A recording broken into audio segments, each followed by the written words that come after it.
Pwede na hindi sa blender. Opo. Diba ba? Kasi yung 4 na itlog na yon, ang kailangan ko doon sa isang Nestle cream, isang ibap, isang condense, at saka yung pang-flavor ko. Diba ba kung mango, yung overripe na mango, masarap kaya sama sa sa ice cream. Halo-halo yung blender, i-hand mixer mo lang yun. Pagka okay na, ilagay mo na sa isang lalagyan, yung sa ice cream galon, o i-freezer mo na, yun na yun. Kasi po, ang ano nun, mas smooth po. Kailangan po ba na iba? Yung malalaki tartar? Malalaki po yun malalaki pong ibap niya. Yung mas malaki. Yung mix kanina, yun na yung pwede yun. Oo, pwede po.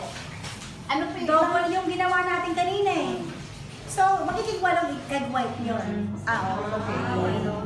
Egg white lang, wala yung... Wala. Huwag niyo pong sasamahan ng kahit konting dilaw kasi hindi po yun ba? Ang alsa.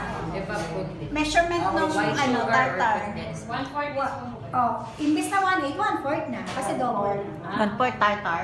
1/4 of cream of tartar. Yung ice cream Ano natin ba, wala? kanina, dalawang yun, double po yun. Pag walang cream of tartar, di pwede. Aalsa rin siya pero hindi siya ganun ka-fluffy. Iba rin kasi yung tartar.